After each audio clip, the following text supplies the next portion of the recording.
Hey everybody, I'm Joe Evans, and we are going a little bit further down on the list. We're getting down to the bottom now, which is pretty cool. So these are some of my favorite games. Again, we are now down to 21 through 30 games of all time. So we're really getting down there to the top 20. These barely miss the top 20, which means I must really like these games. But anyway, here they are.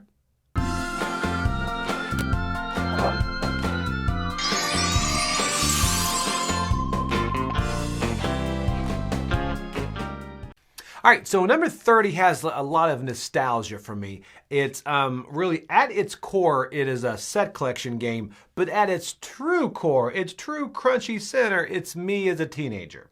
And this is Comic Hunters. The whole idea is to build the best comic collection you can have. And you can go, every time you can go from 3 to 4 locations to collect your comics.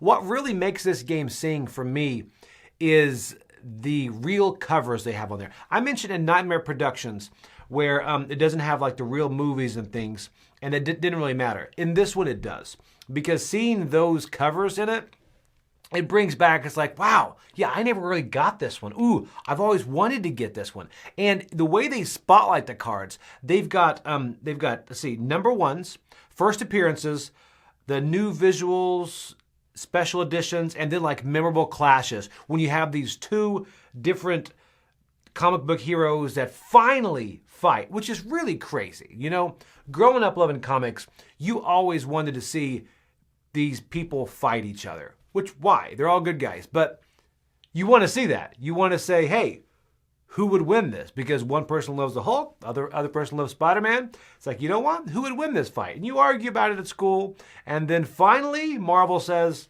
we're going to show you who wins. Spoiler alert, pretty much they always just tie. But anyway, this is really good. It's a really fun set collection game. The mechanics are good. And I think it's not on the lighter side. I'd say it's about medium weight.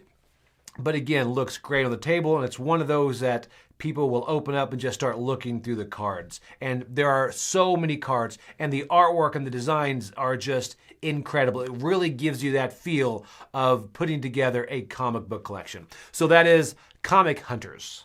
Okay, my number 29 game of all time is another one that I probably wouldn't have picked up if it wasn't for all the buzz around it. And the buzz around it almost annoyed me. I'm like, people are talking about this game so much. There's no way I like this game. I was wrong. I did like this game. I want to issue a formal apology to all the birds out there because, yes, I do like Wingspan. Wingspan is one of those games that, first of all, it's infinitely upgradable.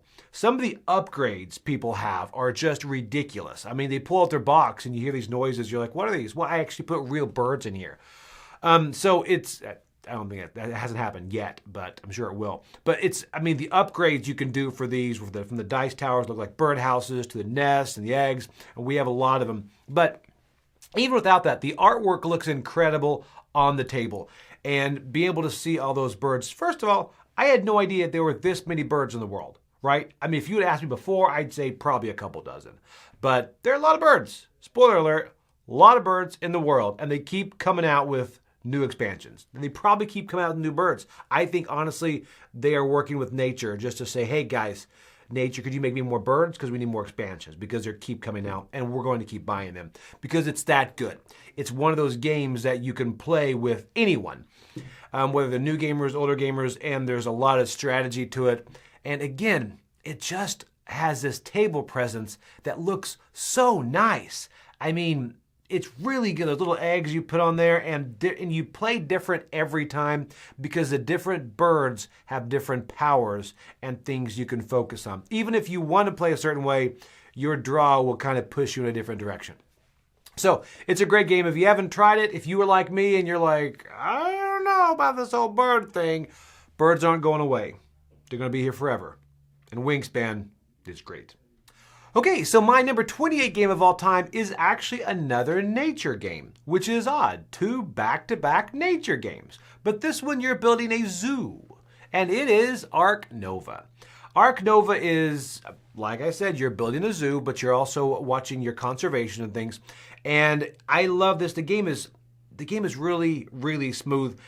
The whole thing with this is the scoring track was the one thing that was very difficult for me to kind of grasp at first, because you can score negative depending on when you cross each other. But again, this is one that the artwork is just fantastic, and you can kind of get different animals to give you a different synergy in your park. And this is one I don't need to talk about that much because it has been one of the games that is always on the hot games table. People love it. And this is Ark Nova. Okay, number 27 game of all time is a co-op horror game. Now, I said that, and you probably have one in your mind, and it's probably it, but this also has Universal Monsters. Are you there yet? Yeah, it's Horrified.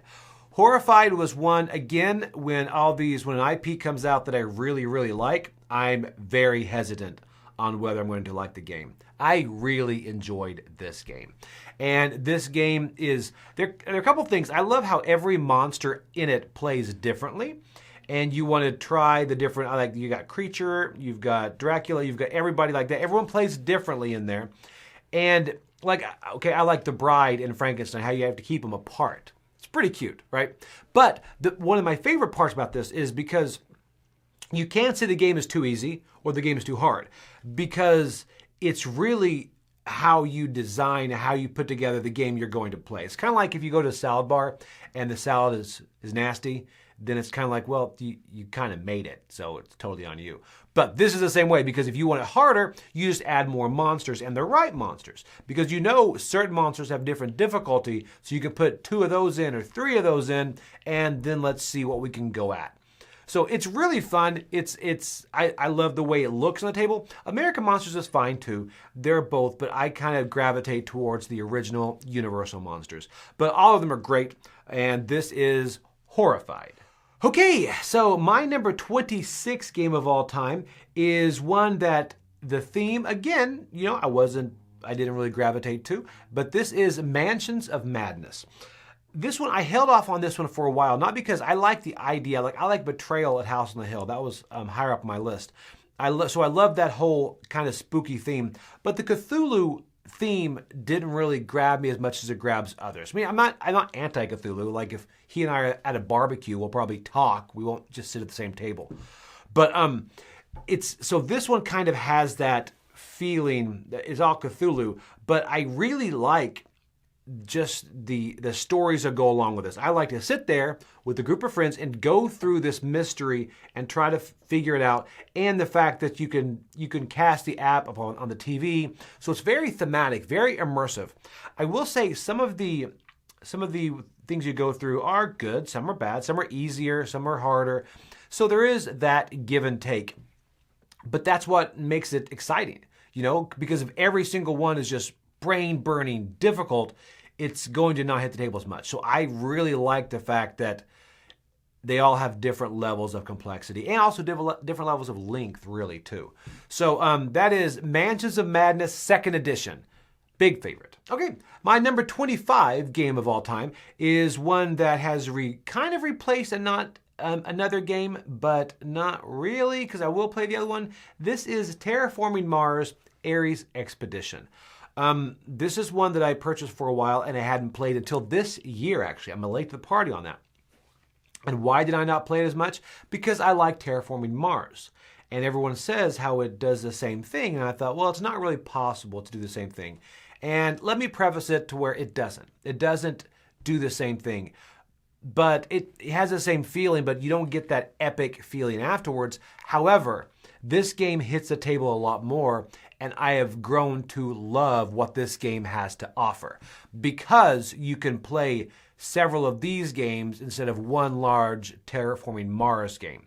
You can run through this. So then, the best part about Terraforming Mars for me is figuring out that strategy.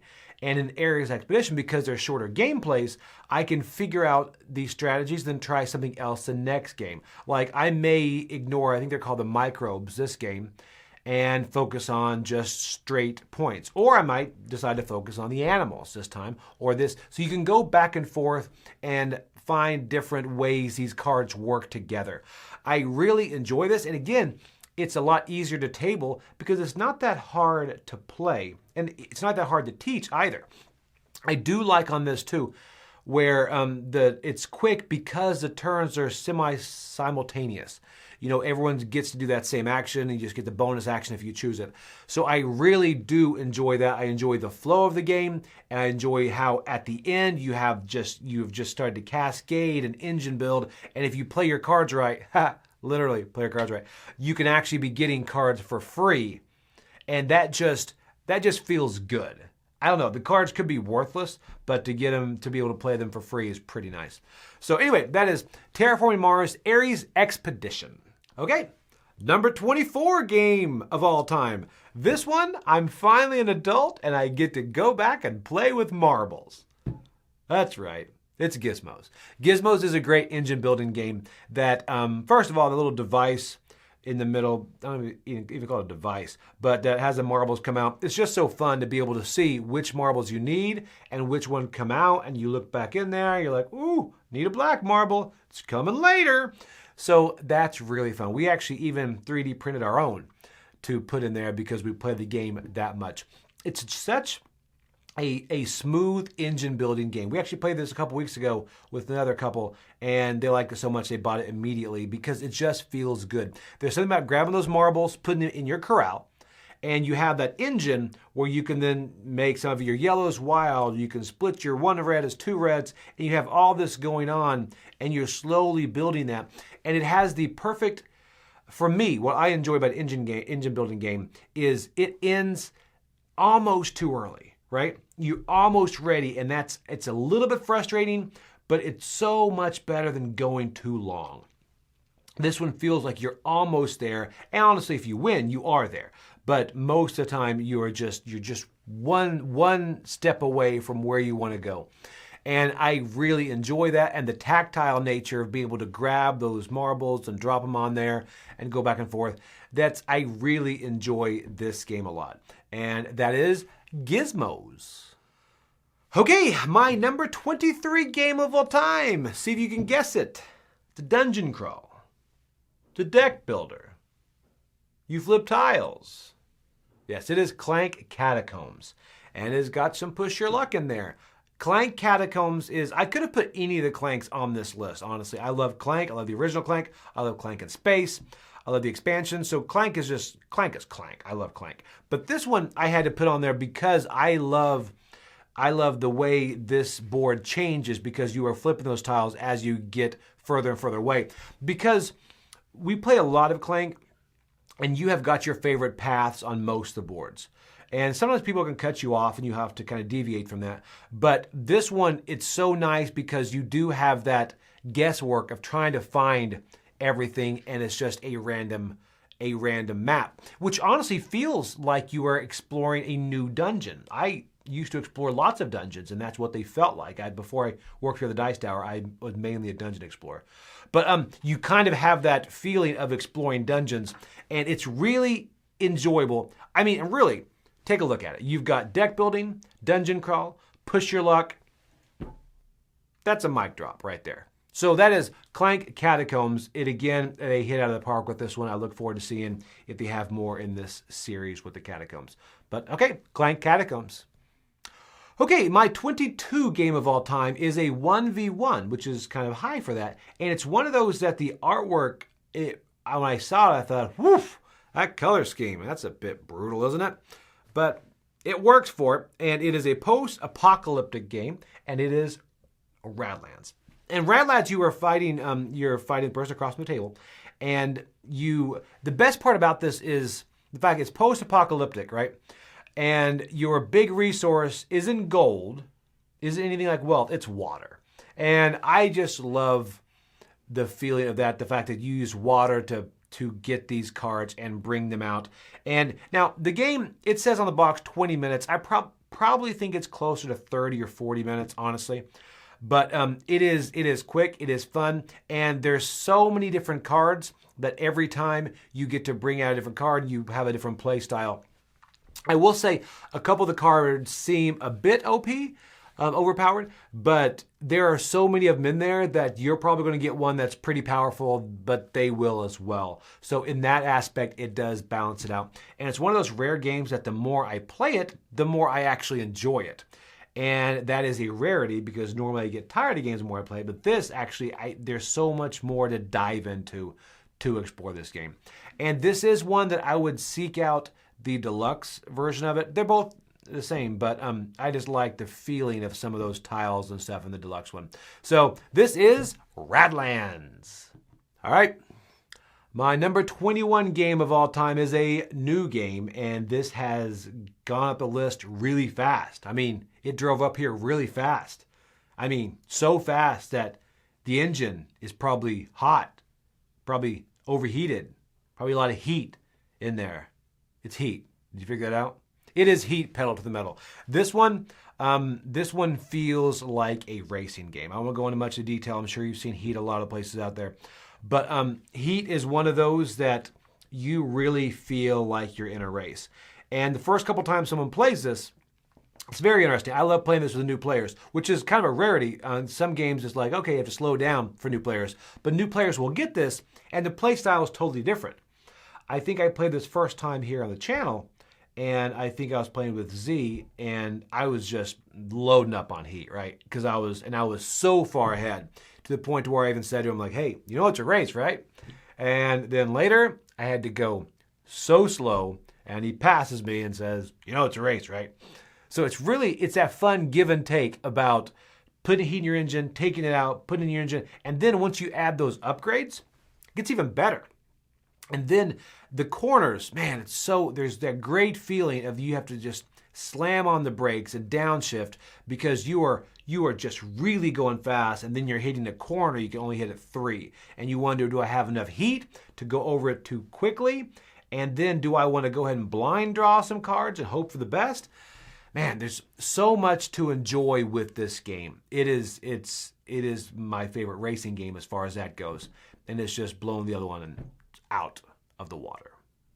Or track. Whatever. It's Heat. Pedal to the metal. All right, that's it. That is my 21 through 30 games of all time. So next is coming to my top 20 games of all time. And 11 through 20 will be me. And then after that, we're all going to get together and do our top 10 together. But make sure you check out everyone else here on the channel and see what theirs are. But thank you guys again for tuning in. I am Joey Evans. Bye.